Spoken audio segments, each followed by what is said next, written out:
I want to come up there and do the same. We're gonna do the same thing. Because he's in the community the way I want to become further embedded in my community. So yeah, I kind of pull inspiration off of all these brothers. Very nice. Let's get your intro, man. It's the rap scene. I'm Frank 5D, the anomaly, Swan Solemnly, High Snobby. We got legendary status here today, y'all. In full effect. This dude is nothing short of captivating in his craft and is literally like the prototype MC. It's absolutely amazing what he's been able to do with words over his esteemed journey. People, we got Lamar Manson, better known as the legendary Black Ice. All right. What's up, sir? What's going on, world? Thank you for jumping on. Thank you for having me, bro. Absolutely, man. So excited to talk to you. And again, thank you for jumping on. We don't want to waste, any more of your time. Tell us in your own words who you are and what you do. I'm Lamar Manson Sr., professionally known as the legendary Black Ice. I'm a poet, creative writer. I'm from Philadelphia, North Philly, specifically the Badlands. And somehow over the years, I've always been an artist. I don't have a big, I've just always been an artist. My art has always been on display, so I just be, right? And so it's hard for me to, and maybe it's the Aquarius in me too. It's just hard for me, like, in my own words, tell people about myself. It's like I really want to be like, hey man, I'm just kind of a nigga from North Philly that writes, But I know it's more special than that. I know my responsibility and channel with the words is a lot heavier than I tend to speak on it. But I'm a poet, from time to time to say some meaningful shit. From time to time, yeah. And shout out to Philly, the city of brotherly love, yo. Is it still Philadelphia? Absolutely. Oh damn. Yeah, absolutely. And unfortunately, I'm going to release a short today called "You Know the Drill" off of the new album, and these three rappers, I think.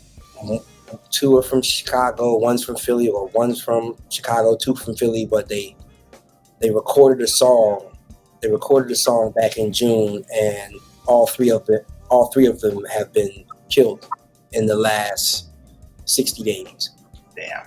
And one of them, I know the young brother, from what I gather from information I gathered, that the one brother just egregiously went to his ops gravesite and was digging up the gravesite, So, yes, Philadelphia is still very, it's funny. I live in another country, and I'm pleasantly reminded of the community that I grew up in. Right, I'm a boys club kid.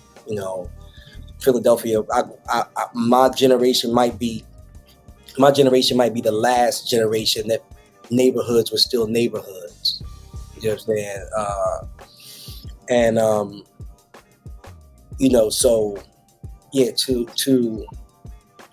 have to see that on the daily, this young cat, like just the thought of that kind, and so living somewhere else where that just is not a thought in young people's minds in Holland. Like if I'm walking down the street in Amsterdam and there are 5 young brothers coming my way, what they're not thinking about is robbing me, sticking me up, harassing me, because that's not embedded and impressed and indoctrinated into their psyche as they grow.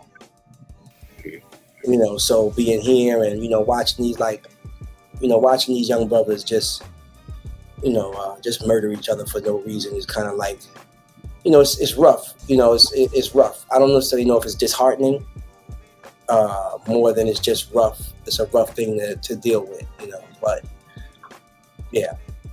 Yeah, it is rough, and rest in peace to those young men. Yes, Everybody made a big deal about the one dude, but they're ignoring the other two. right. So yeah, you currently live in Amsterdam, in the Netherlands, and you just said something about the similarities. We can all see how Oh, it right, right. might That's be. what I was saying. I was saying that I live somewhere. I live in a place now pleasantly reminds me of the neighborhood and community that I grew up in. And when I come back here to the place that I grew up in, it's very foreign. Wow, that's a crazy concept. You know, Does Amsterdam have a Kensington? no, but I don't think I've seen anything. Mm, I don't think I've seen anything like Kensington. I mean, mm, I've seen some. I've seen some. I've been to Soweto. I've been to some poor areas. Even in like Liverpool, like different. But Kensington is Kensington is different. Like right. that's not even the Kensington that I grew up, because my neighborhood was not far from there. But Kensington was historically where poor whites lived, Mm-hmm. right? So poor whites were in the same boat as poor blacks. But now it's Kensington Beach specifically. It's like when you watch The Wire, Amsterdam. They it's like open trade, open drug trade, and but it'll bring it to see it in person. No matter what video you watch, to see it in person is for me. It is the failure. It is like proof of the failure of humanity. Like I haven't seen anything like Kensington, Kensington Beach. I've never been there, and I can only imagine. What is the rap scene like in Amsterdam? Oh, dope. You have a couple cats who rhyme. You have a couple cats who spit in English.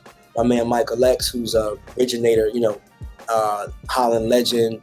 My man Pete Philly. He's really dope. He had a back in the early 2000s. Pete Philly and Perquisite. They were two of the cats that reached outside of Holland and Belgium. So but the local rappers, Kempy, Brenna, Akwasi, Swart Lickner, which is Blacklight, Akwasi and Leroy and Hayes, Typhoon, who's like probably one of the biggest, Brain Power, very, very dope rap scene in Holland. I know I'm very cool with the dopest MCs over there. And I mean, but it's a, when I find that when you travel outside the U.S., you get immersed in these Renaissance places, because these like Europe, Asia, Africa, there's a romance that they have with the culture that we created, and so they're still catching up. And so when you get there, you experience a purity within the culture that I, as a 52-year-old, I miss. I was there. I was 88. I was 16 years old, and so there was a very it was that pure age of hip hop where the monster hadn't taken over it yet. The business, so it was just, you really felt the fun and love of what was coming through these MCs. Where now, you feel the business and the institutionalism and and all of the planned things. You hear all of just all of the falsehood within it. So yeah, I love the rap scene over there, the fashion. Over there we have places like in Holland and Rotterdam, you have the hip hop house. The hip hop house is basically like a boys' club for hip hop. Wow. You know, huge facility. You know, 5-6 studio rooms, 5-6 DJ rooms, dance studio, wall art studio, and they get funding. You know, like, and they get funding. Like, the arts get funded in Holland in a way that I could only wish, you know, that they would fund us over here. So, you know, the scene is really dope. You know, great. You know, great dance. You know, great. Even those vibes like breaking and popping, and you know, those pure 5 elements are alive and well. And you know, they have a graffiti park over there, where it's basically an old factory and a big parking lot where they allow all of the wall artists are allowed to come there. You can go in and put up a burner, you know, and it's free reign. So it's the hip hop scene is really, really dope. And actually through Amsterdam was how hip hop permeated into Europe. Amsterdam was the first European country to to showcase hip hop culture. Shout out Amsterdam hip hop, man. And you said and Rotterdam. It's a lot. So I would imagine it's a big poetry scene there too. Pretty healthy poetry scene. Very couple. They have an organization called Poetry Nowhere, and Poetry Nowhere has campuses in all of the major cities like Eindhoven, Amsterdam, Rotterdam, Groningen, Haarlem, and so, you know, and every year there's a couple festivals that happen. So yeah, and then you team up with the cats that write is it Right About Now or Word Up, and there was a cats from Belgium. So yeah, it's and you know, because also UK has a very healthy poetry scene. Paris does as well, but you know, if you don't speak French, you know, you kind of you're in the way, you know. So, yeah, man, like I don't miss any creative energy. I don't miss any metropolitan, you know, like nuance. It's living over there. You don't miss a beat of anything.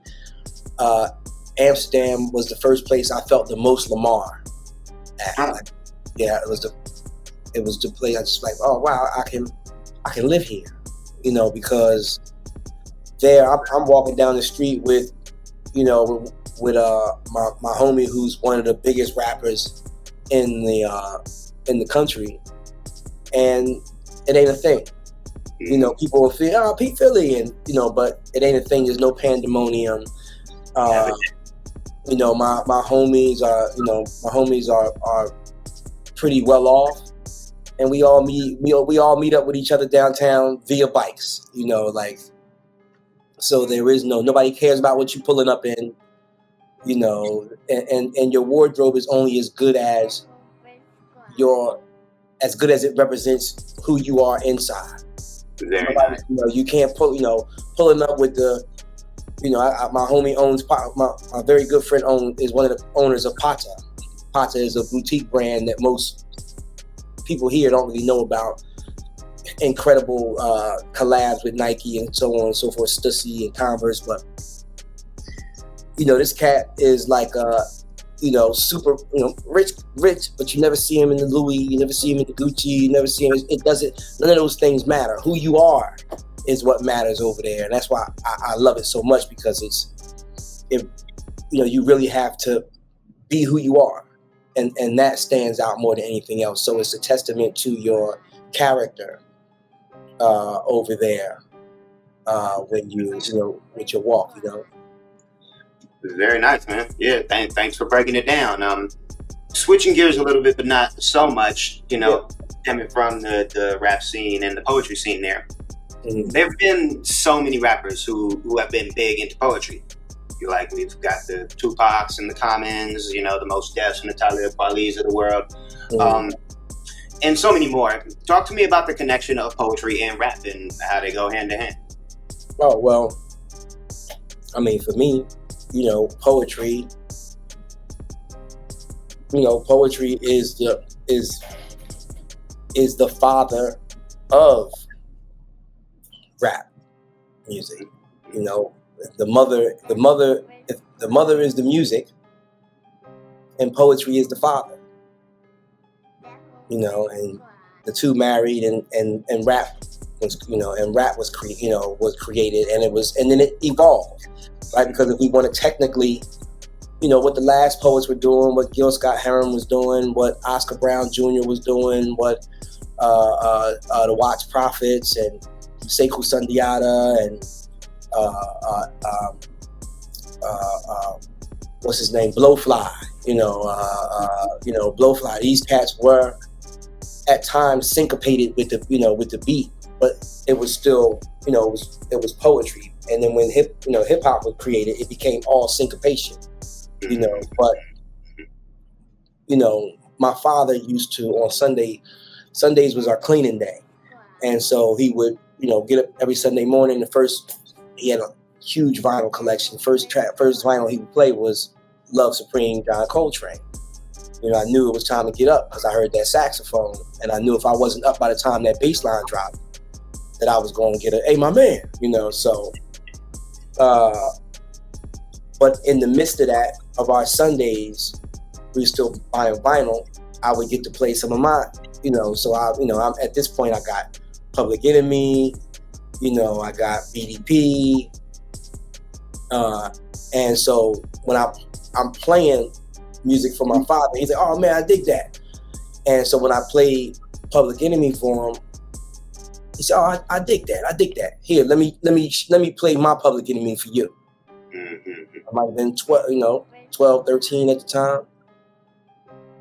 Very nice generational exchange there. And he played Niggas Are Scared of Revolution. And that blew my mind. Because first of all, I never heard a brother spout nigga out so casually on a record. You know what I'm saying? And this obviously this is from my pop's time. So I'm like, how was they talking back? But then just the substance of it. The substance of it was like, oh wow. And then, my inspiration to be an MC were, my first writing inspirations were Chuck D, Rockin, and Will Smith, EST, Steady B, Schoolie D, all of these cats, they're the cats who made it tangible for me, But then when my pop played the last poets, and then I wanted to mesh all of them. I said, okay, I want to cause the feeling that these last poets tracks cause, but I want the prowess of Rakim. I want the lyrical prowess of Rakim, just the intricacy, the bespoke, the very bespoke way he tailored words. Like his rhyme scheme was at that point very obscure, right? Because up until Rakim, cats were couplets, right? There was simple couplets. Rakim comes and he's rhyming the last word of a line with the first word of the next line. He's taking a 4-syllable word and he's taking a 4-syllable word and rhyming it with 4 1-syllable words. So for me, they've always been one and the same, and one and the same in the sense that it's all performative art. But poetry is definitely the father of rap, and that's no disrespect to MCing or rapping. Like it's like a father trying to disrespect a son, or a son trying to disrespect the father. And for me, everybody, whether you're a singer, a dancer, a musician, MC, an actor, if you are in the arts, you done wrote some poetry. If you're a painter, you wrote a poem. If you're a musician, you wrote a poem. if you like, it's the most. I want to say poetry is one of the most silently respected crafts. Mm-hmm, mm-hmm. Very, very nice. Excellent breakdown, and interesting with the inspiration, because I've heard you speak about poet means being ordinary and extraordinary at the same time. Yes. But I don't feel that's the same for an MC. Am I right about that? It seems like an MC has to be extraordinary all the time. I mean, when it's the arena that you play in, right? It's the arena that you play in. In that arena, it's the spectacle, right? So somehow you have to be some type of spectacle. Even conscious, you have to somehow be a spectacle of consciousness. Most cats who are just pure and I just want to do this art for the pure of it. MCs they may do it, but they wind up being muted out, because there's no spectacle to you. Like what's the stick? You know what I'm saying? What's your gimmick? And okay, you're conscious. Okay, we're gonna make you super conscious. If so, for me, poetry is the jazz of language. For me, nice analogy. It's the jazz of language. So I approach it with the understanding and enthusiasm of a jazz player. I approach it like everybody ain't gonna get this word science that comes through me. Everybody's not gonna get it. I may never be a household name because it's just not what I'm reaching for. It's not, and it's not necessary. It's not necessary to be a spectacle, to achieve greatness in my craft. If anything, the thing about poetry, performance poetry for me, is that it's just truth. The more naked you are on stage, the more vulnerable you are on stage, the more honest you are, the more accountable you are, the more like these are the things that make the great art, right? And then you also have to be entertaining, because there are plenty of trash poets out there. They're like, Well, you've always displayed that, and that's why you've never been a trash poet, honestly. And brilliant conversation, actually. And is there a tipping point? Like, when does poetry stop being poetry and become hip hop? When you syncopate it. Mm-hmm. Okay. When you take it off the page to perform it, and you syncopate it. Poetry, performance poetry, because spoken word is a very broad description, right? Mm-hmm. Spoken word is stand-up comedy. Spoken word is book narration. Spoken word is podcasting. Spoken word is these are all this is all spoken word. What we do, or what I do, is performance poetry, because the words come first. I usually get a signal to write. I don't get a signal to write to perform. I get a signal to write. And so I write and I paint it on the page first. That's the first piece of art that it becomes. And then I take it, some poetry, I take off the page and turn it into conversation, which is performance poetry. That's when you turn into Lil Joe Clark. That's when I turn into Lil Joe Clark. What would Black Ice be doing if he wasn't doing it? Man, I don't know. I don't ponder. I don't. The artistic display has always been on. It's just. I don't ponder. I've always been me. I've never tried to be anybody else. My mom and my teachers grew me in a way that I wasn't allowed to be anybody else. I wasn't allowed to play in my imagination with these kinds of things. Oh, what do I want to be when I grow up? I don't. It's too that my mom always felt like that was too outside yourself. Who are you? And that so the question every day is who are you?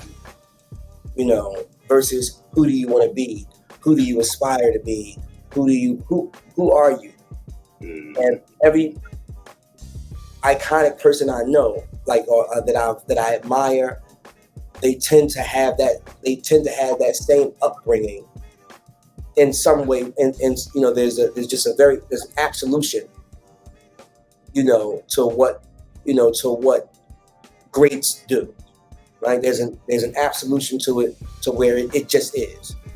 You know, Kobe, Mike, LeBron, ball players. Let's say, you know, like bona fide Dr. J. There is no, you know, there's no reason to ask, well, what would you be doing if you wasn't doing this? Like, this is what they were made to do. You know, so this is what they're here for. You know, this is what they were here for. So for me, in the same way, I've just always been, you know, guided by my mom, by my dad, the men in my life, my teachers, to be Lamar. You know, and Lamar has always been an artist all my life. Even when I'm a barber by trade, but that was a show for me. It was hustle, but it was a show. I got all of the things that I got all of the things that I get from being on stage. I got in the barbershop. You know, I got admiration for my creations.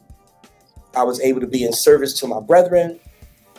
It was it was a show. Behind your chair is the stage, is your wardrobe, is the showmanship, the way you move the chair without your hands, you know, moving it with your knee, the way you slide around the client, you know, the satisfaction, the ovation of the client being satisfied with the cut. Nice. You know, so I've just always been an artist, and so I can't tell you if because I do all these things. I'm an educator, I perform, and I don't plan on stopping these things, and I don't think I was ever not any of these things. Even in the barbershop, I was the well-read barber who was constantly giving game, you know, and trying to enlighten cats and be enlightened. So that was me as an educator before I knew that I was a great educator. You know, so I've never pondered what you would be doing because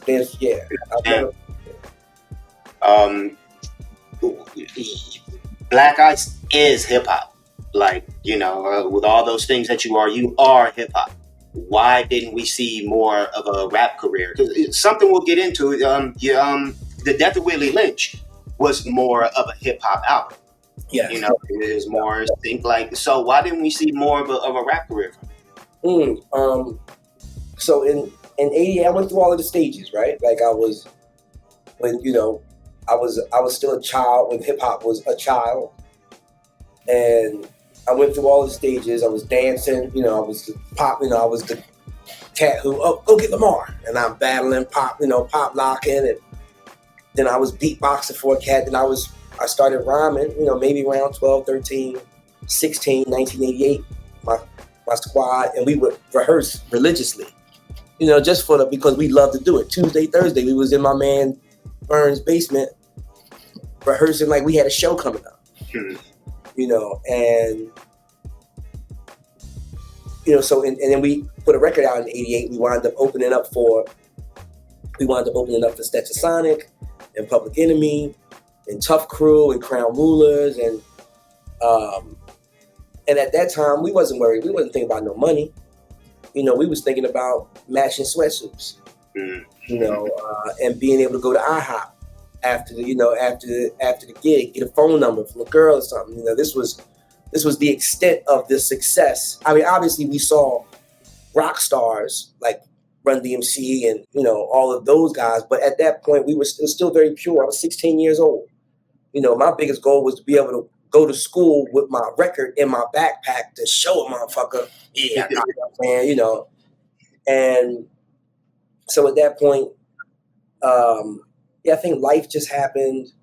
My management team, they discovered a white boy who could rap, and at that in '88, you know, a white boy who could really rap was like, oh, that's a gold mine.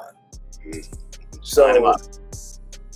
and it's funny because they signed him, and he froze at a huge label showcase, froze, you know. And but for me, yeah, I never thought about, you know, oh, well, why did that? I was 16, 17 years old. Like, that was just part of the chapter at that point. I was cutting hair was my hustle. And I got just as much satisfaction from that. So after high school, I knew I didn't want to go to college. So the chair was my grind. Nice. And then, yeah, I just didn't think about it. You know, life happens. You become a young adult. I wasn't thinking about being a rap star at that point. I was thinking about getting a chick, get my own place, get the car, building an adult life. Flip the script on the question a little bit. Why don't more hip hop artists join the poetry scene? I mean, there's been a lot, but why not more? Oh, I mean, the same way a lot of poets. Why a lot of poets don't try to rhyme or shouldn't try to rhyme, because they can't do it. Everything ain't for everybody. Right. Everybody can read the Bible. Everybody can't tell a sermon. This is why it's only been a few. I dig that. I agree with that. You know, like it's just everybody's not a Michael Jordan. Everybody's not a Simone Biles. Everybody's not a Michael Eric Dyson. Mm-hmm. Everything ain't for everybody. Right. You know, and so a lot of times I hear, you know, when I see, I've experienced rappers trying, you know, attempting poetry. Yeah. The song rappers, right? The label artists. Mm-hmm. And really it becomes an acapella. You're rhyming acapella. I can still hear the rhythm. You know, I can still hear the rhythm so you're rhyming acapella. You know, and with poets, a lot of poets don't know how to get on beat. You know, so for me, I'm ambidextrous. You know, I can do both. There are a few of us that know how to do both, and I just really feel like there's some who can do it, and there's some, because there's a guy, Obi, what's my man? Is it Obi West? Not Obi West. He's a poet, but there's a cat out of like Jacksonville, Florida, that's a battle rapper and a poet. You know, something West. He made it up in the battle. Now, battle rappers are pretty much kind of poets. They may not want to admit to it, but that is spoken word that you're doing. That's performance poetry that you're doing. Right. Yeah, the battle MCs. Absolutely. That is performance poetry that you're doing. You know, all of the nuances, the pauses, the spacing, the making the point, dropping the punchline.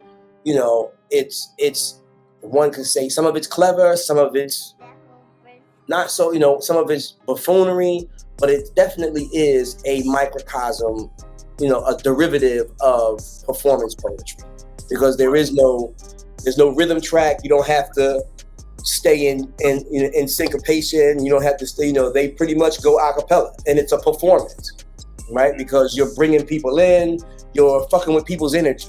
You want to hold people in aesthetic arrest, right? Why not? So there's showmanship, and as a poet, you do that same.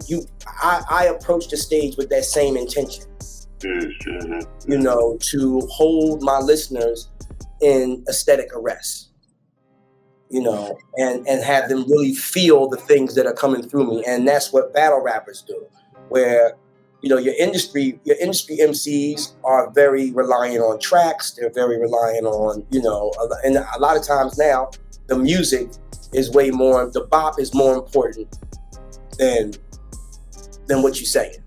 Right. You know. That no disagreement at all.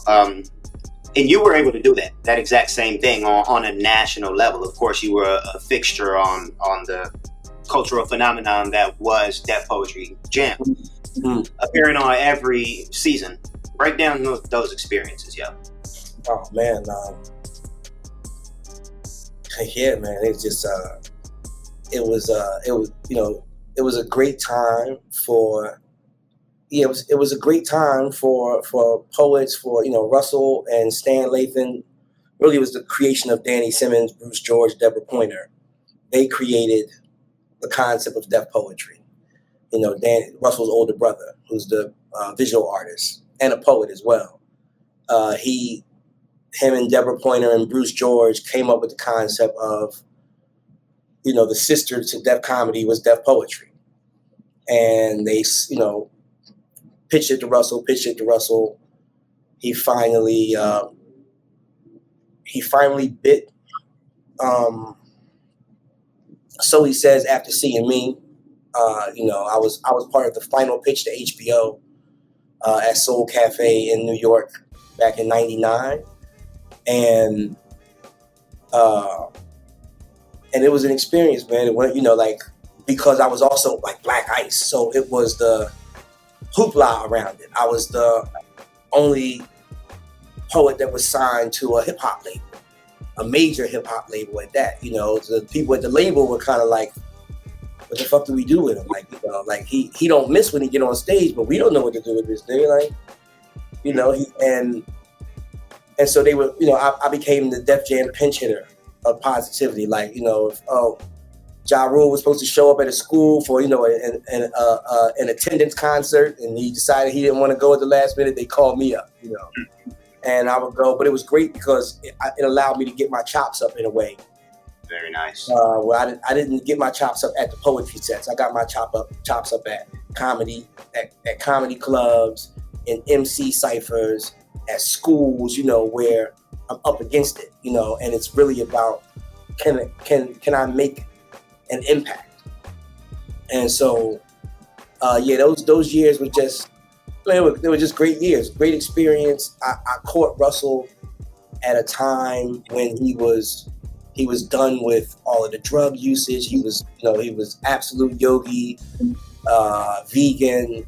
So the game and mentorship that he threw my way was very different from what he usually reminisces on in interviews, and also from what a lot of I caught him at a time where he's explaining publishing to me. I caught him at a time when we're at a mansion party in Beverly Hills, and I'm like, wow, look at all these chicks standing up, and he says, yeah, we pay all these chicks to be. He's giving me the keys, like, yeah, watch who you get high with. This is how they, these parties where they see what your vice is, what your weakness is, so they know how to leash you. So that experience in itself was a beautiful one. And then just to commune with all of these, obviously the Broadway show happened, so 9 of us got to become really close family. Myself, Lemon, and Suhair Hamed, and Georgia Meade, poetry, Steve Coleman, Bo Sia, Maida Del Valle, Stacey Ann Chen. We were just, we became this. We called ourselves the Little Rock Nine, because that's how we felt on Broadway. We felt like, Great White Way was like, who are these vagabonds, doing this show. Right. So a lot of nights it was very much the audience was, entertain me. I'm a Broadway regular, that kind of thing. Did you have a favorite piece that you presented for Def Poetry Jam? Wow.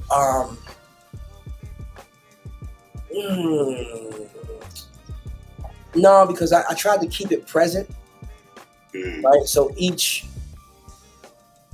poem, I'm gonna say the most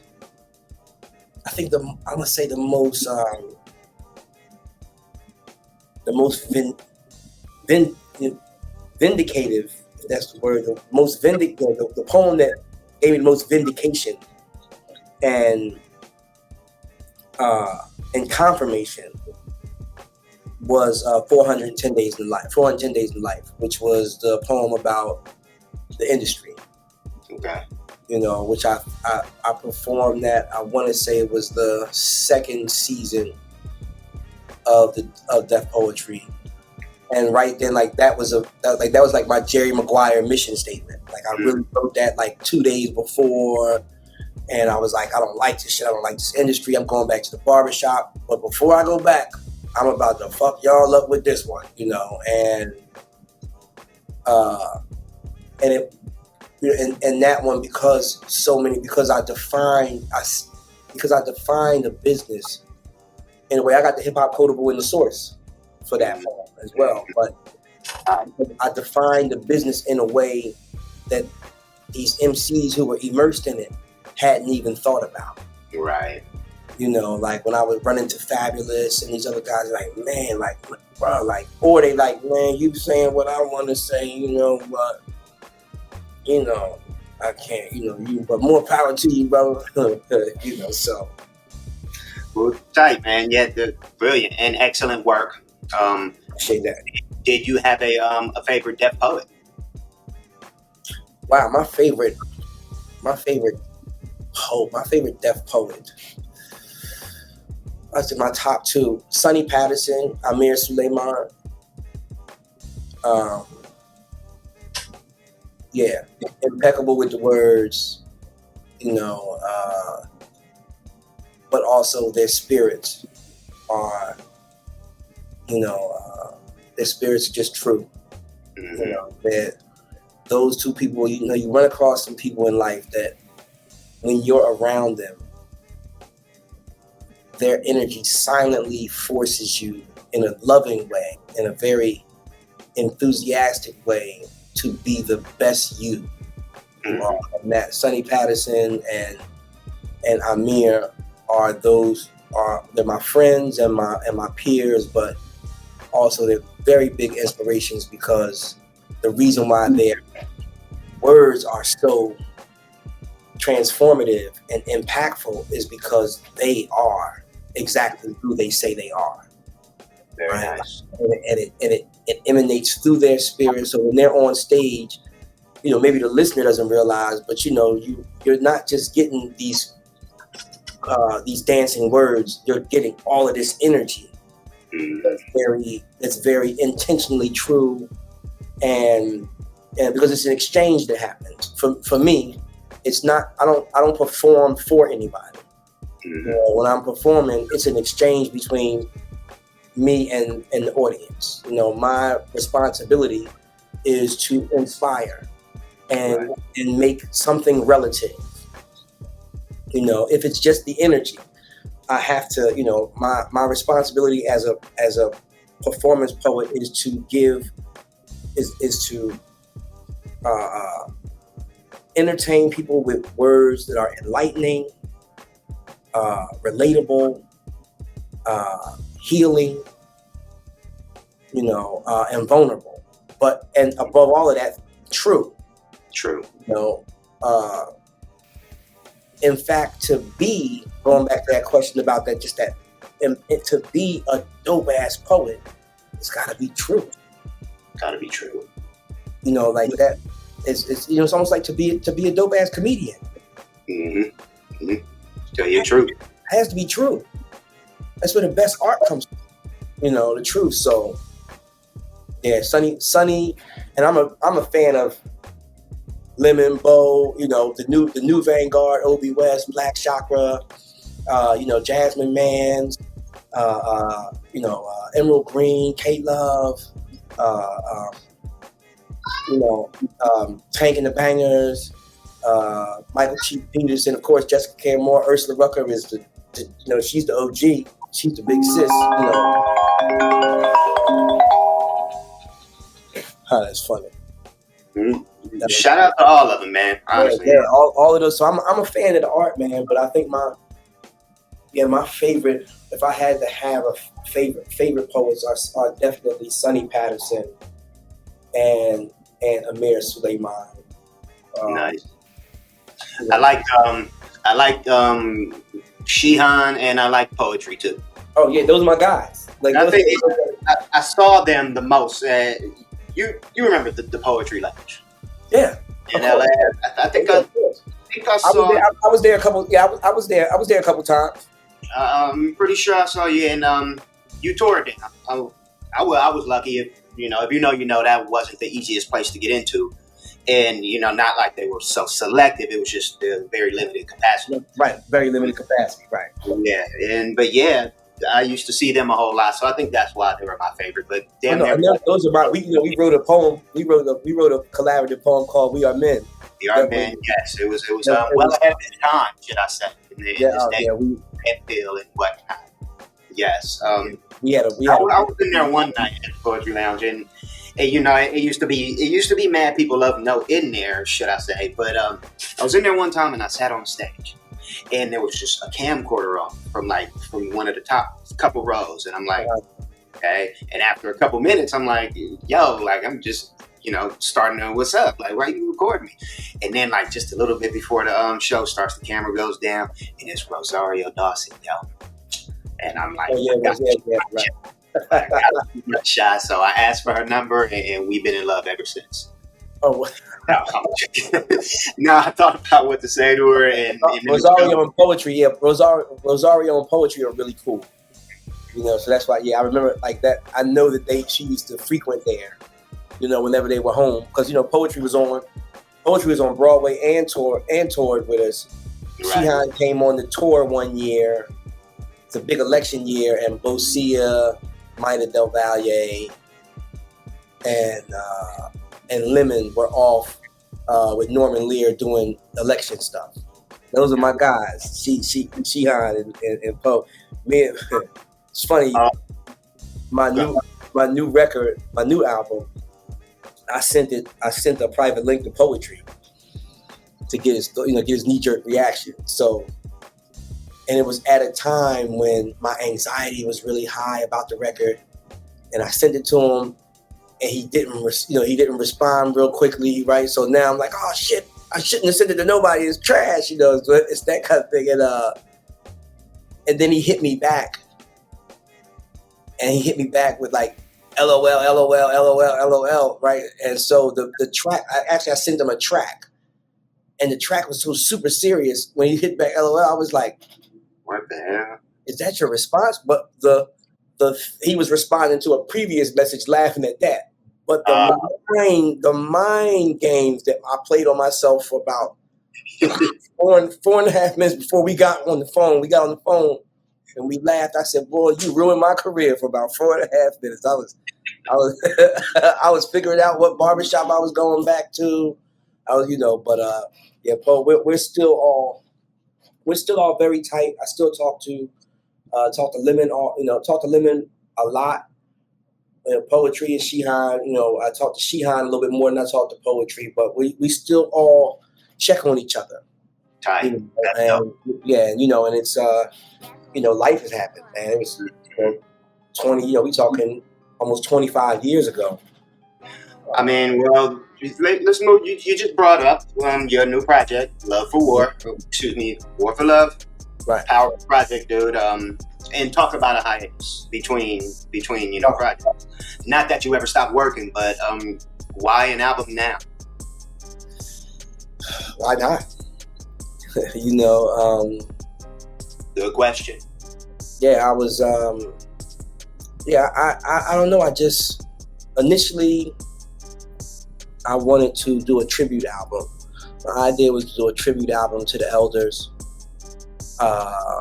just because I feel like we don't have many left. I mean, I feel like I know that we don't have many of the elders left. There's only a few of them. Abiel Duna Umar from Last Poets. I think we only have one elder left from the Wise Prophets. Sonia Sanchez is still here. Nikki Giovanni is still here, but they're elders, and so I really wanted to pay tribute to them because their work has been sampled and used, and they never really have gotten credit for it, and so I just wanted to give them grand flowers. And along the path of trying to get producers to see that vision, I kept being told, well, you are the tribute. You being who you are, you're the tribute. And I understand that. I don't necessarily agree. I agree with it, but there are caveats to it. That is true, but that doesn't negate for me the necessity and the why of paying homage to the elders and giving them their flowers. And so, but along that path, it was like, life was happening last year. I went through some very beautiful, heartbreaking lessons last year, and really since 2021. Like between all of the lessons and the experiences, kind of post my father passed in 2021, I realized, like, wow, there's this trunk of shit. You know what I'm saying? There's this trunk of experience and that I've gathered and accrued over these years that I need to purge. Mm-hmm. So this record was, I don't even know if I have I was like, I don't even know if I have anything to say that anybody else hasn't said. And so then when we started, and Rich Nice has been chasing me, to do a record for 3.5 years now. Before there was a Grammy for it, he just, we clicked when we were on Broadway, and we kind of kept in contact over the years, and he been kind of really chasing me down. And so I went through a couple people, a couple producers that just, for no other reason that it just wasn't the time, And so when I got with him, and then he put me in contact with Christopher Gordon Dow from Fishbone, and we sat on the phone for 5 hours just going over music and playing music and what we vibing on, and so we dove in, and the first sessions were in Oakland at Graceland, where the Grateful Dead used to record at, and they laying all of the music beds down. And then I had to go to Amsterdam for an emergency, and so we lost about a month of time. And so when I got back, I right to New York. Got back on a Friday. I'm in New York Saturday. Sit there for 2 weeks and just power up, And so it was just really like, why not? I did not plan on making a record. It wasn't, which is fine, which is great to me because I didn't plan on it. So it happening was very organic, and it was just a very organic thing. Like it was supposed to. It's supposed to be. Yeah. It's supposed to be, and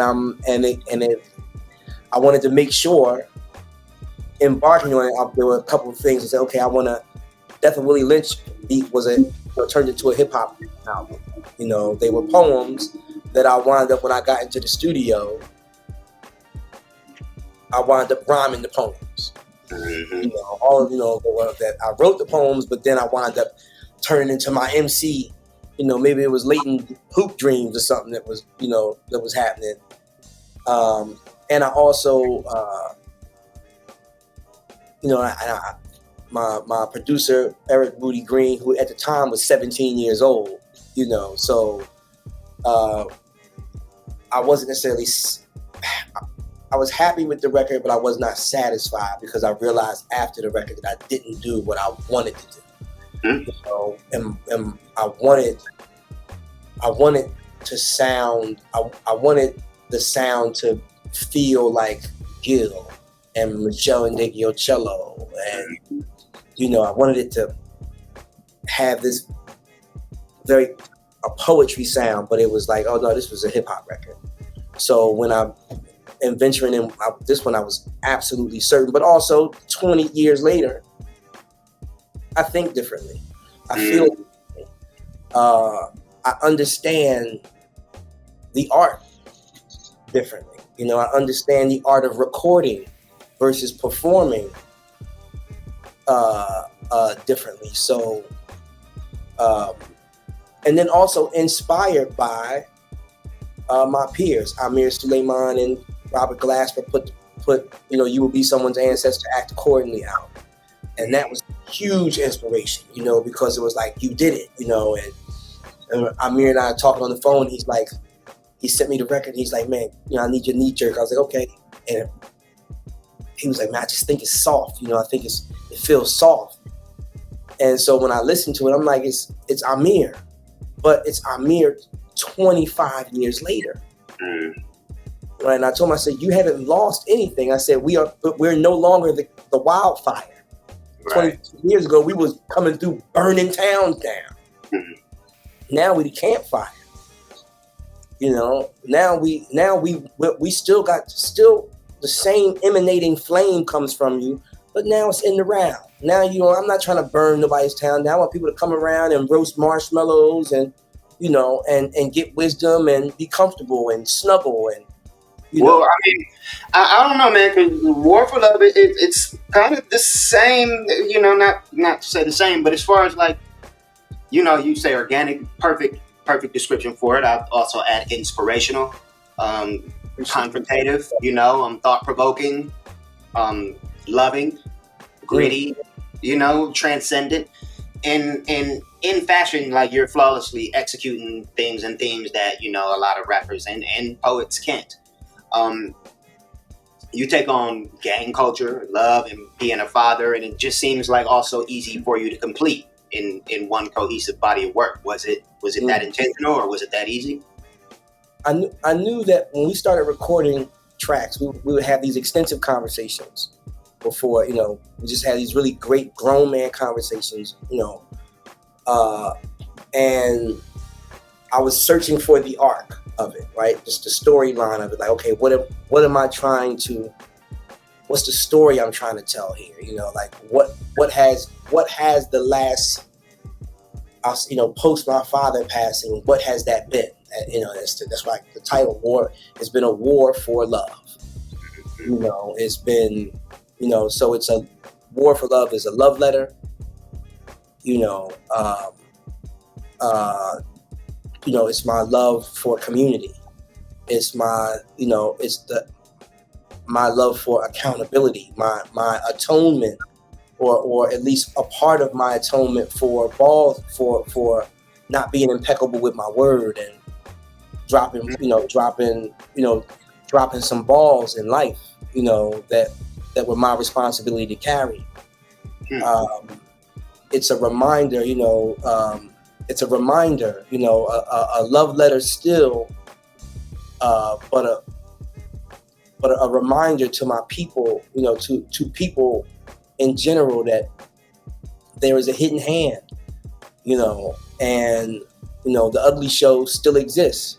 You know, unfortunately, you know, it is plastic surgery. It is a facelift every 4 years, you know, but if we look at the timeline, nothing has gotten better. It's only got, you know what I'm saying, it's only gotten worse. So, you know, when we look at the, you know, so it's you know, it's my ode to my brother, you know, my younger brother who overdosed on a day that he was supposed to be with me. You know, it's me trying to, you know, on actually 9/11, ironically, you know, like, so, but none of those things are ironic to me.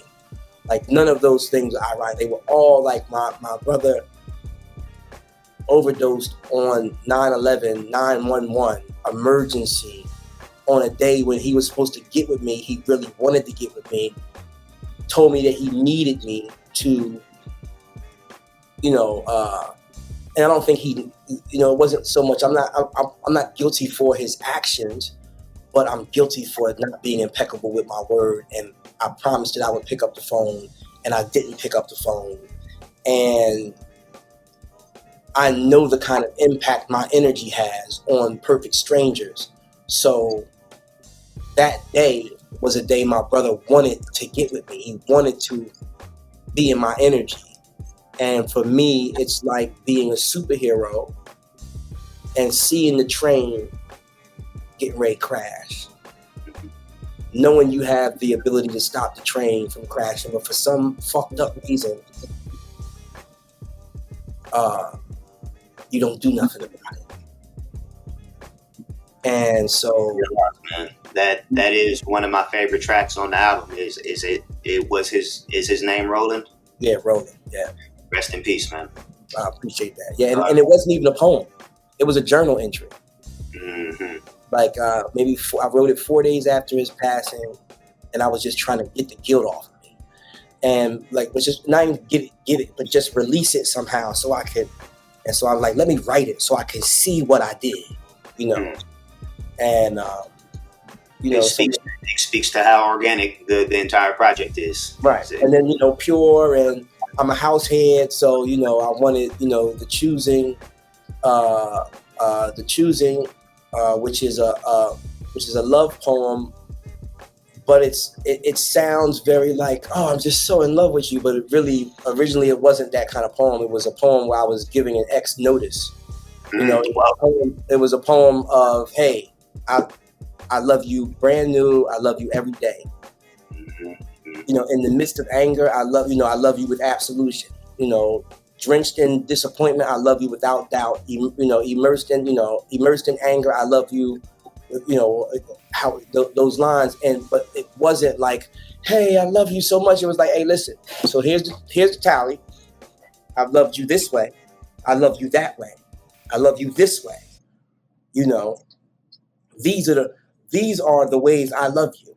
And at the end, when I say I love you until I am empty, at the moment that I wrote that poem, I was empty. And it was me giving notice. It was me saying, hey, I'm at my wit's end. You know, I'm done. And there was a toxic relationship, but at the same time, I had met someone new, and it got hot and heavy real fast, Aquarius that I am. And it was funny because that same poem, it was the first time I realized, oh, two things can be true at the same time. That same poem that I was giving my ex notice that I was done was a poem about new love. Mm-hmm. This new love. Right? You know, I love you right now. I love you brand new. I love you every day. You know, I love you without doubt. I love you with unequivocal absolution. You know, my affection is the guard on you know, my affection is the soldier, you know, is the soldier on guard of the gates of our hearts, and you'll find no war with me. This is me saying, hey, this is who I am. You ain't gonna find no war with me. I'm not jealous. I'm not envious. I don't have low self-esteem. I'm not stingy with people. You know, love is only free here. Love is only peace here. Love is only home here. You know, where and so that poem, and the only way I could personify the poem musically was to put it on a house track. Very nice. That is my pure house music, is my release. That is a part of my spiritual ritual to connect to the source is music. So the fact that, you know, and the fact that the bottom line was I lied, you know, I lied, and I was wrong for lying. And because of, so the story of the storyline goes, at that moment, I lied and I'm accountable for lying, but this was two things can be true at one time. And my love is this pure. The next track, Oksum's Lament, from the record. Yes, join on the project, yeah, with the beautiful Coco. So the verses, Coco's verses, to me, when I heard the verses in the studio, to me, it felt like that's what my ex was saying to me. when she found out I lied. So when you look at the choosing was when the lie was happening. Okay, yeah. Right. I hadn't told my new lady that I was still cohabitating with my ex lady, even though we was on our way out, because I'm trying to keep her. I'm getting rid of her slowly. I'm getting rid of her silently, but I'm trying to. I stumbled up on you, and I can't let you go. So I'm gonna omit some shit. I'm gonna lie about some shit, but it's all to keep you here. It's not with bad intention, right. but lies are lies are lies. And so it all it blew up in my fucking face. They got on the phone. Oh, did he send you this poem? And oh yeah, and and so now I look like an ass, no matter how rationally I can explain it, because I lie. Right? Yeah. And so now the next song is the result of that lie. Oksum's Lament is this beautiful black woman got lied to, and now I have to deal with her fury. Yeah. Right? I have to deal with her. So that those first two verses, Coco's verses, are my ex talking to me. I'm done with you, nigga. I'm done. And then so my verse, the poem comes in, and what the poem is my response to her wrath. I was wrong. Absolutely. I don't know how to say I was wrong, but I was wrong. Yeah. So, and in that wrong, there's consequence. That consequence was your fury. You tried, you went on a smear campaign, you called my loved ones, you tried to turn everybody against me. And I brought that on myself. I shouldn't have lied. Not a bad dude. I'm not, and here's where else I went wrong. I should have, it happened too fast. Our relationship happened too fast. Had I took more time, I would have saw that you had this kind of fury in you. Mm-hmm. And maybe I wouldn't have, I committed too quickly. So now I'm finding out that this is the fury that you have in you. And I have to deal with that. So the poem in the end is my response to that. Like, wow, you went from this woman that worshiped the ground I walked on. And in less than 24 hours, you became a vengeful opposition. Mm-hmm. That's why it started out all funky, right? She put me to funk. I'm a vengeful opposition. So for me, it's like, okay, I still have faith in all this love, but at the end of the day, it's like I can't. Every cause has an effect, and because you showed me that side of you, I can forgive that side. Mm. Because I can forgive that side because I love you, but I can't forget that shit. And you showed me so much fury and so much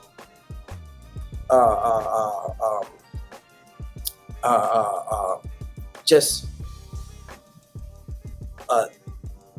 non-concern, like, so much spite. But now we can't come back from that. So it's like, damn, love is my religion, but you ain't nothing to believe in. Wow. I believed in you at one point that I really shouldn't have believed. I can't. I'm not safe with you. So the end of the album is really, I liken it to this old show Kung Fu back in the day, and it was just like Shaolin Monk. I don't know if you're familiar with Kung Fu. And at the end of every episode, he would just kind of, after he finished fucking up the whole town, the bad guys, he walk off into the sunset to the next town. So the end of the album is that. It's not. The end of the album is an exaltation of acceptance, and we move on, and life goes on. So I'm off to the, it's like I'm leaving this experience, and I'm leaving the understanding of this experience, and I'm off to the next one. Very nice, man. Don't give away too much. You're breaking it down honestly, and it is an amazing project that I think everybody should listen to. Do you have a favorite piece from it?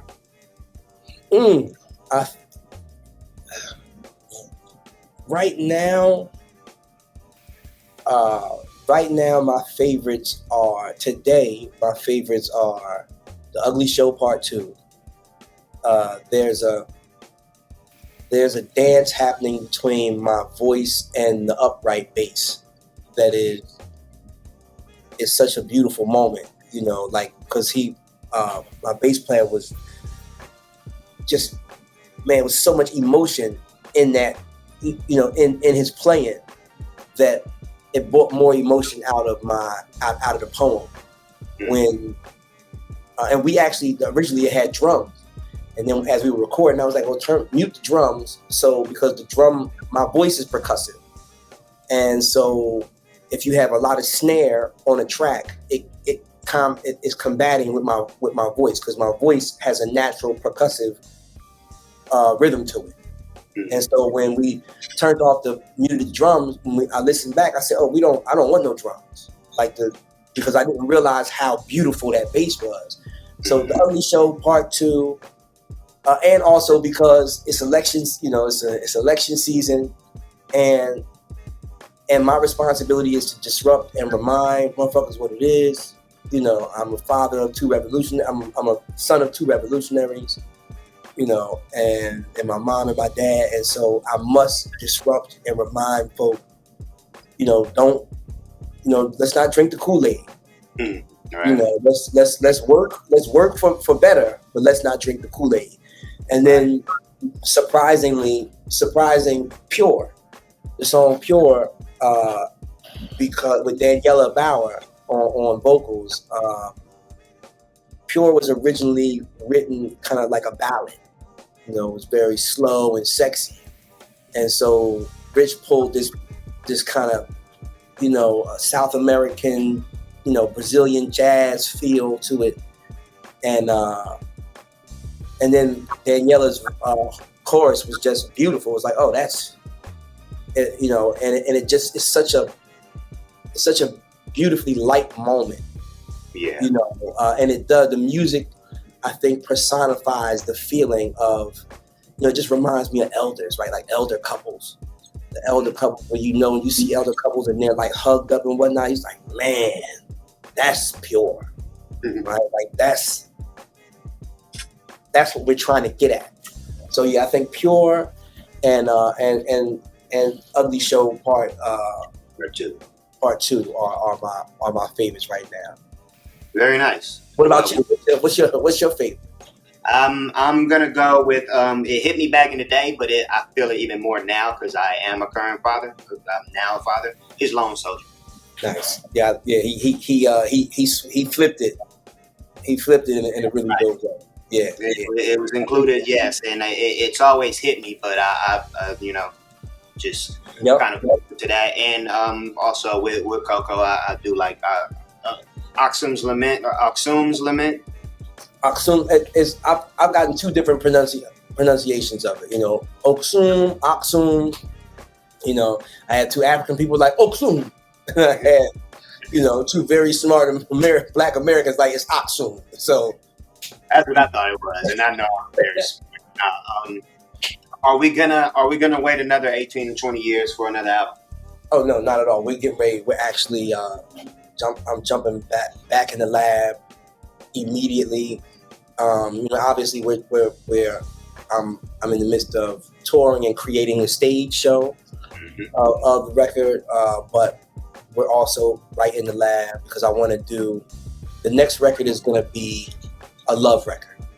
Nice. Like a Marvin Gaye, I Want You, just a take, just a side of me that most of my listeners have not really gotten. You always get the social consciousness and that bite, but nobody, I haven't shared I haven't outwardly intentionally shared the very loving side of me, which is my cornerstone. So, but I don't want it to be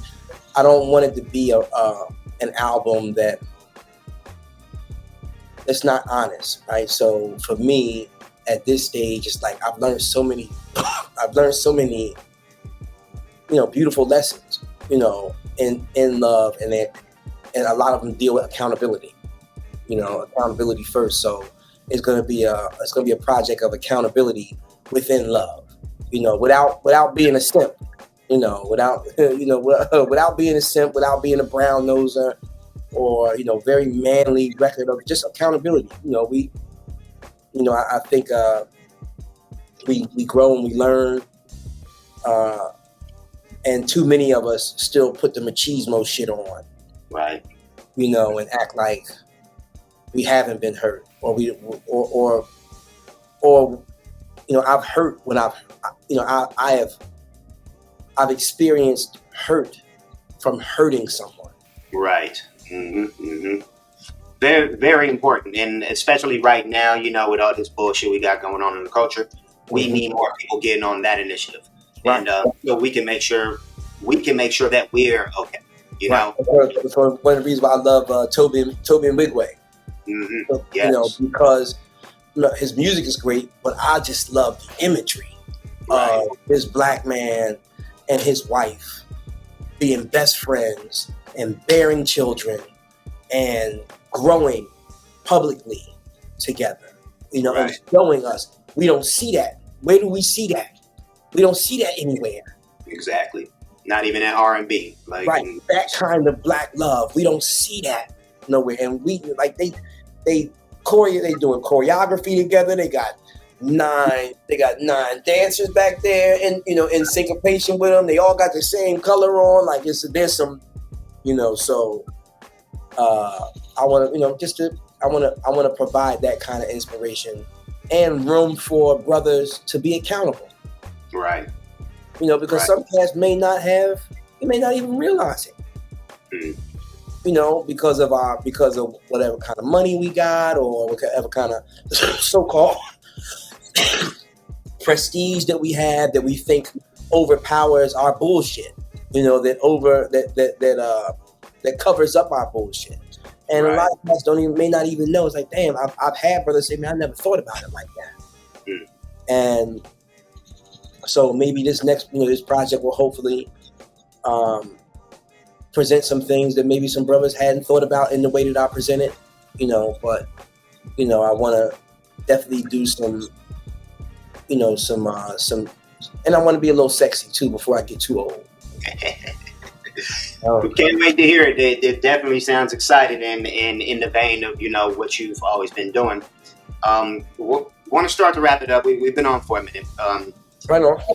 but I gotta bring it up. You've won a Tony Award, you've won an Emmy Award, among many other awards, but you are 2 majors away from the coveted EGOT. And I never let a statue tell me how nice I am and all that. But do you have any plans to go for it? Oh well, yeah. With that, we submitted to the Recording Academy. I kind of let Rich, handle. I let Rich Nice handle that. He's the recording. Because I want to make sure that I stay in a certain energy, and I don't want to. And I want to big. There's so much that I looked on my Spotify last night, and I'm looking at my recently played, and I'm like, wow, Tank and the Bangers.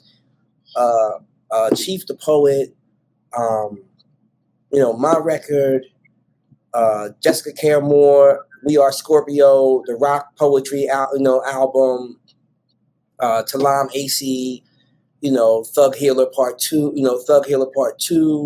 Nobody said it was going to be easy. No, but my thing is, I love it. I love the fact that on my recently played is a string of poets. We're making music. This is a beautiful thing. So for me, I've never been in competition with anybody.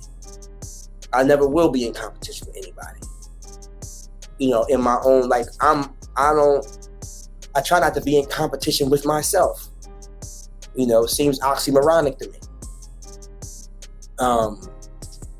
So I want to big everybody up.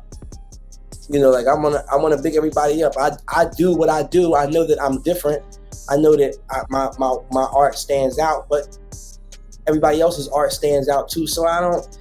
And Alice Smith, who was our stage manager on Broadway, we got from Ben Brantley, who was the most, he was the critic. He was the critic who made or broke your show. Right. And he gave us the best review that he had given any show in 10 years. Sweet. And Alice Smith came to us after the review came out. We were warming up, and she said, I want all of y'all to read that article, that review, and then throw it the fuck away. Don't let it stick with you. She said, because here's the thing. If you believe that you're good because they say you're good, then you have to believe that you're bad if they say you're bad. You're bad. And that kind of, that kind of spelled out the award shit for me. It's like, okay, that's cool to be acknowledged, but I can't think about that. Rich is doing that. I told myself, we're going to do the campaign. Okay, well, I just want to do shows. You do the campaign. I'm going to show up and tear shit up on stage. And if me tearing shit up on stage, along with some other plugs and who you know and all of the politics surrounding the Grammy, if that accrues a Grammy or a nomination, great. I could up my ticket price. It brings me. I know all of the tangibles that We'll hear something, a little more closer to heart. You recently won the Gil Scott-Heron Award from the City of Dreams Coalition. How did that make you feel? Oh, that was cool. That was acknowledgement by my city. Mm-hmm. That was to be acknowledged in the city that you come from. What they say, no, the prophet is not loved in his homeland. That's usually the prophet is I forget. It's like, I think it's in the Bible, or Khalil Gibran said it. The prophet is not loved in his homeland. Mm-hmm. So to come to Philly and get citations and now being embraced as a community worker. Yeah, it was it was a new award, but for me, like, and I say this with the most sincere piece of me. Every time a motherfucker come up to me on the street, anytime somebody comes up to me and says, "Oh man, I love your work, thank you," that's an award for me. That's just as much of an award as the Tony or the Peabody or the Emmy. I don't have none of them statues.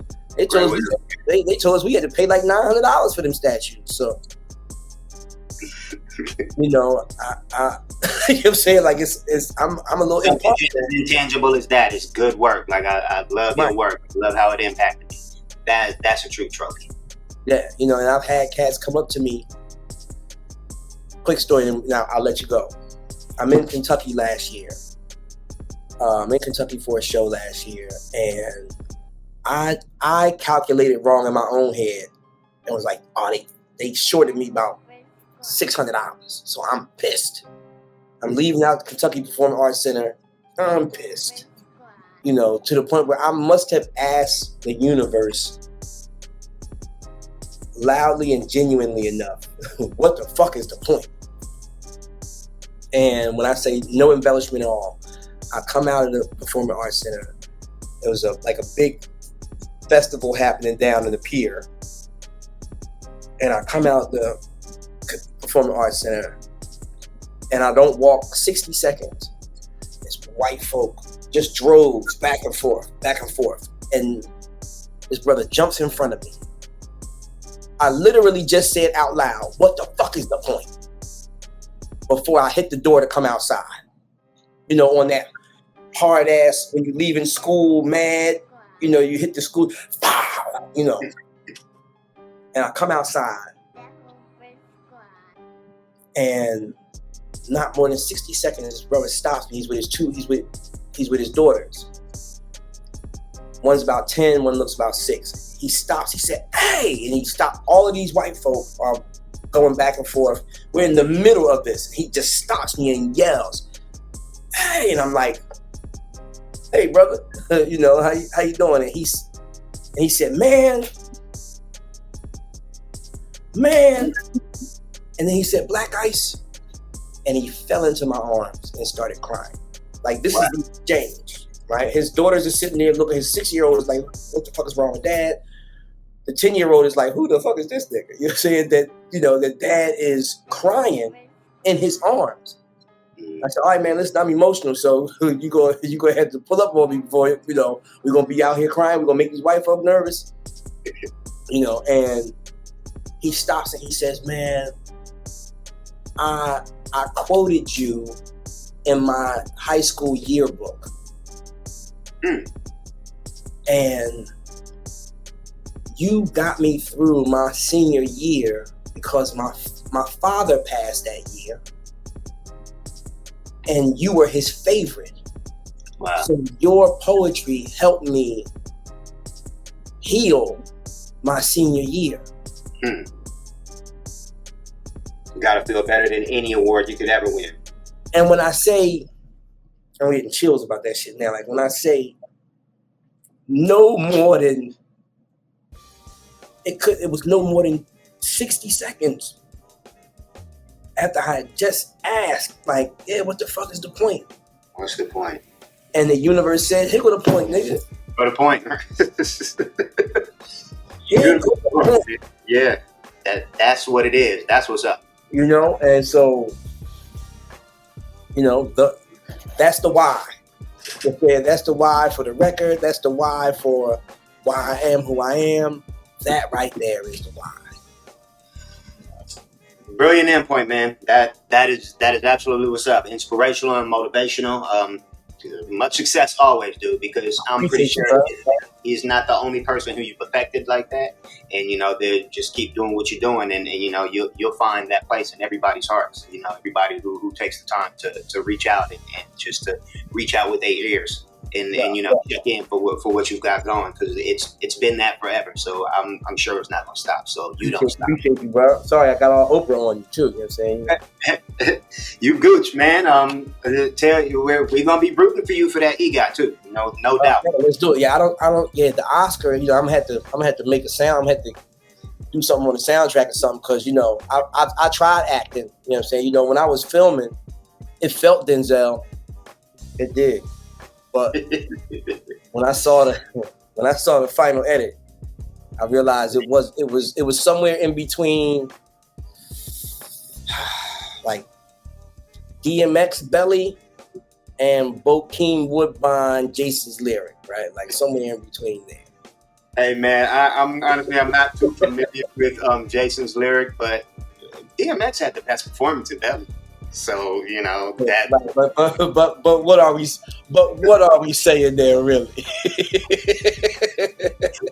But what are we saying there, really? We gonna be rooting for you. You ain't gotta be on screen. Where can people hear War for Love? War for Love is available on all streaming platforms, and right now in the next maybe 48 hours, there's a glitch where track 3 was playing again during track 8, and it was a glitch back at United Masters, so they're fixing it. And it should be, she should be up, and because the poem, there's a poem missing out of the track list called She. When She comes on, it's actually Roland's Heart again. So they're fixing that now. The Digisphere. I got She. I'm not sure when. Oh, you got She. Yeah, I got She. You got the poem. It's an acapella poem. Right. Yes.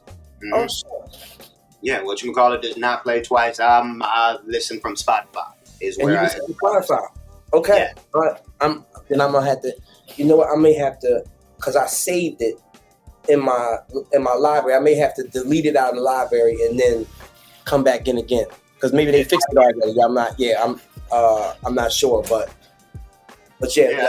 All streaming platforms. I'll be. We're preparing the tour. We're preparing a tour. A tour route now. Next few weeks after Labor Day, I'm gonna do the big media run, Sway, and all of the Sirius channels, and we're gonna do the whole hoopla. So you're the first brother I'm actually interviewing. I've actually talked about the record to, so I appreciate you, man. I appreciate you. And this is a great interview. You got me. You got a Dr. Phil on me. And Hey man, that's what I'm here for, to ask the hard hitting questions and bring it out of artists like you, man. Yeah, everybody please check Love for War. Please check War for Love. God, how many times am I gonna do that? Drop the socials on. the legendarybblackice.com. I mean, the Legendary Black Ice, Instagram, Twitter, and TikTok. I'm trying to get better at TikTok, and Threads as well. So that's me, and I am actually getting better at content production. Like being creating content and uploading it. I can, up until the record, I can tend to be like, oh, I'll post 15 things in one day, and then I'll go AWOL for 2 months. So but I know that I can't do that now. So yeah, definitely the Legendary Black Ice on all social media. And yeah, man, that's it. Thanks for having me, bro. That's what it is. We checking for it. There it is, y'all. Follow the Legendary Black Ice, or we gonna make a whole YouTube channel dedicated to dissing you. Right? Follow me at Frank5D on any app you can tap in. Let's connect. Thanks for watching, y'all. Positive energy, constant elevation. Peace.